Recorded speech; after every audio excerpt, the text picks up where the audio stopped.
જાય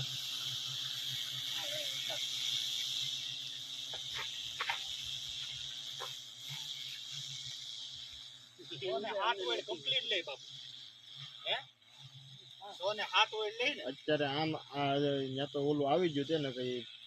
દવા હજી જાય એ તો વાંધો ને બાજુ વાળા